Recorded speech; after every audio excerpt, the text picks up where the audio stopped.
Hello, BookTube. Welcome back to the Book Brood. Today we're going to try something new. What we're going to do is we are going to buddy read A Pho Love Story by Lone Lee. I have heard nothing about this book. Absolutely nothing. So that's a big thing that you should know ahead of this. I don't know exactly how much you know about it. Very little. So the first thing we're going to do in this video is we are going to explain to each other what we think this book is about. Absolutely. And we are going to pretend to be experts on it. And then we are going to read it and tell each other how wrong we were. Yes. So we'll have a follow-up after this. So this is obviously a love story. And it's going to be between these two characters here. We know that. So our heroine here, because she's carrying two trays, both her hands are full. That's true. In this picture. Yes. She is obviously overwhelmed with the faux shop that she works at. Juggling too much. Yeah. So, oh my goodness, I messed up. Pho. Oh, that was bad. Well, I think they play it off as I know. pho. You know. So, yeah, I know. Okay, so the pho shop that she works at, which her family owns, obviously, she's overwhelmed there. She doesn't know if that's what she wants to do with the rest of her life, but her parents want to make sure that she carries the torch for them. And she is very conflicted on what to do, whether she should follow her own dreams, her own heart, or should she satisfy the wishes and demands and dreams of her family. Now, our hero over here, he's carrying vegetables in a strainer. He doesn't care too much for the pho shop either. He would rather be doing the gardening and things like that. And he is actually focusing more on that in life than he is. He's skipping his shifts and things like that. His parents are mad at him. Oh, man. And while he is out being delinquent and not being a good son, A delinquent gardener. he starts to drag her away from her, or gets his claws in and is pulling her away and putting a little bit of planting that rebellious seed in her, and that might not be the only seed he plants. Oh my gosh. Oh no. Woo! Steamy. Actually, so looking at this, oh yeah, no, it is YA. So I don't think there's going to be much planting. All right. Planting. Maybe we'll get some good foreplay in there. Okay. So the only thing I know about this is I have seen like two people talk about it on BookTube very lightly. Like they hadn't read it yet either. They were just hauling it. So I think this book is about rival pho employees, pho makers. I remember seeing a preview for this movie where there were two restaurants right across the street from each other, and they were epic rivals, and the family was all getting all sneaky and trying to sabotage each other, and then they fall in love somehow and marry and become one giant restaurant. And I think that might be something that we're doing here. I feel like food and family is going to be very central in this, and I think that these two families are originally not going to be happy about this little arrangement, but eventually it'll all end in one big happy family. I'm pretty sure the book's going to make me hungry too. I think so too. Yeah. We'll have to, maybe depending on if we get vaccinated or not, maybe go get some pho. I think so. That's a good idea. If we're vaccinated. Yes. Be safe, people. Okay, we'll check in later to see if we were completely wrong or only partially wrong. Thanks, everyone. Welcome back, everyone. We are now going to discuss our feelings after finishing A Pho Love Story. And what better way to do it than to do it eating pho. Yes. So we had to drive 2 hours round trip to get this, because that is the closest Vietnamese restaurant to where we are in rural Missouri. So. But we're very excited, and especially after reading the book, we couldn't not. Yes, of course. Yeah. Lots of good food discussed in that book. Oh my gosh. Yeah. very interested to try banseo now, but the restaurant that we got this from did not have any. I checked. Oh, and the sesame balls. Sesame balls, yes. I don't remember what they called them, the traditional name, but oh my gosh, I'm sorry. I'm gonna make a mess. It's all right. It's all right. We're gonna look real pretty while we do this. So some of my predictions were a little off because I had the target demographic a little misguessed on it. But I was correct in that our heroine Lynn was afraid to tell her parents of her true passion and felt overly you did call loyal that, didn't you? to what they wanted for her. Yeah. So I was very off on our hero. I don't remember what you said. I predicted that he was going to be this rebellious guy that didn't really care about running the restaurant and things like that, and that he was going to get her to try a different lifestyle of I don't know, spreading her wings. Sure. Maybe we should talk about what it's really about. Yeah, you want to? Yeah. Talk about that? Okay, so we didn't really know what this was going in, but this was we were right in saying that it was two families, each owning a pho restaurant.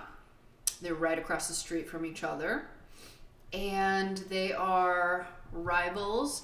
It did play into that whole Romeo and Juliet thing. Yeah, I was even self-aware about it. Yeah. Which it wasn't, I don't think it was heavy-handed. I think it was, subtle enough for what it was. And yeah, these two high schoolers have always been told, stay away from that family. And then finally start to hang out a little bit, get to know each other, find out they really like each other, start dating in secret. And then family drama happens. Yes.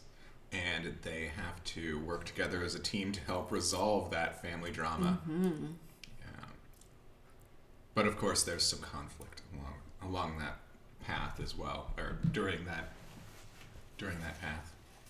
So I felt that Lynn's parents were a bit harsh with her when they found out that she was doing art and she was seeing Bao, because they were very adamant with her that they thought that her passion, art, was a waste of time, and that the family across the street, you don't want to spend time with them, and vilified them and everything. So the fact that Lynn hid that stuff from her parents, I mean, she had a legitimate reason, and her parents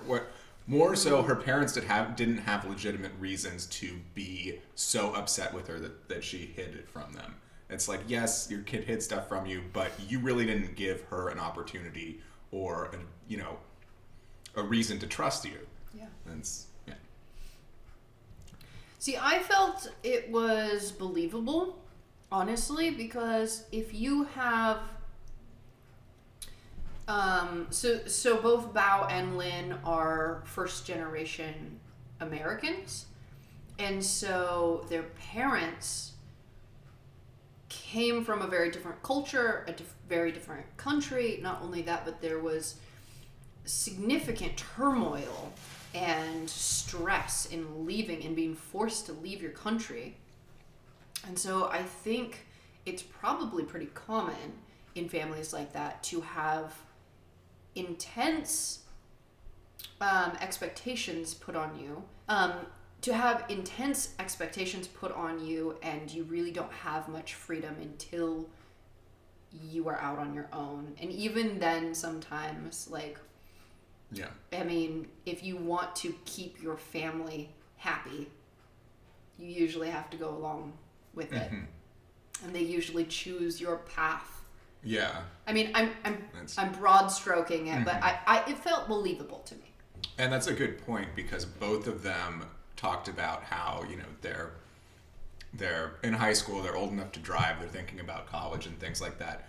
But when they go to a family event, they're still put at the kids' table because, I think one mentioned, because they're not married yet. Yep. So we both listen to this on audiobook, which I really loved. I loved hearing the Vietnamese spoken better than I would have read it. You know, Absolutely. the pronunciation. Yeah. That was my favorite part. My favorite part was the language and how much Vietnamese was in here. It was absolutely beautiful, you know, hearing it. I mean, obviously it wasn't like equal time English Vietnamese, but they didn't sit there and like directly translate the Vietnamese. Like the parents would speak Vietnamese and then the child would respond and you would just infer what they had said. Yeah, that was very it felt very genuine. Yes, absolutely. Yeah, and added a good, and it was just a nice seasoning to the book. I couldn't think of a better word. I apologize. Absolutely. The food descriptions in this book, oh my gosh, delightful. Made me so hungry. I was not expecting to love this as much as I did. I loved every single second of this book, which it was shocking to me because as soon as I saw it was YA, I was hesitant. Which you totally called me on. You're like, this is YA, you're gonna love it. Mm-hmm. But I did. I loved it so hard. Focuses on school-age kids, so you're gonna... No, it wasn't... Yeah, maybe. I don't know. No, try and tap into what is it that... Well, like I said, my favorite part of it was the Vietnamese language and the food, but something about the coming of age and starting to push back against the parents, trying to figure out who they are, who they want to be, and where they want to go in life, and realizing that family is so important to both of them. Mm-hmm. And they show that countless times. And one of the biggest fears is losing their family, disappointing them, but still trying to be true to themselves. Mm-hmm. And yeah, the different family dynamics. I mean, I loved how Bao's mother was like, oh, good, you're going to be a writer. Well, you can live in the basement if you can't find a job. Yeah, you can stay there as long as you need. Don't worry, sweetheart. I thought that was hilarious. Yeah. I enjoyed the side characters in this, too. So the two best friends of our hero and heroine. They had their own personalities, and they were there to be the voice of reason. You know, they filled their role. But they each had their own story going. Mm-hmm. I could easily see the author doing a spin-off with one of them. Yeah, or both of them, because it hinted at those two. Absolutely. At least having their own friendship. Yeah. So, 1 out of 5 sesame balls. How many? 10 sesame balls. 10 sesame balls. I loved this so much. Honestly, it was like... I mean, it has nothing to do with Simon versus the Homo sapiens, but I have not enjoyed a YA romance since Simon. Okay. Does that make sense? Yeah. I don't think I've read any since then. Mm-hmm. But like this felt as fun, and I loved it just as much. Yeah. I enjoyed that the two main characters, the love interests, that they were not afraid of what was there. Like that wasn't a big part of the story. Yeah. It was a little bit, there was a tiny bit of hesitation there, but it wasn't like it was drug out. Yeah. This thing of you know, they both really want this, but they're both too scared to say anything about it, or they're both too scared of their parents to say anything about it. Like they took it upon themselves, and you know. Yeah. There wasn't a lot of miscommunication between the two main characters. Yeah, absolutely. I mean, there was a little between the parents keeping secrets and stuff, but I think that was different. Yeah. Sorry, there's They're just onions. No. I think this is the bean sprouts. No, it looked like lemongrass. Ah. I didn't want to eat the lemongrass.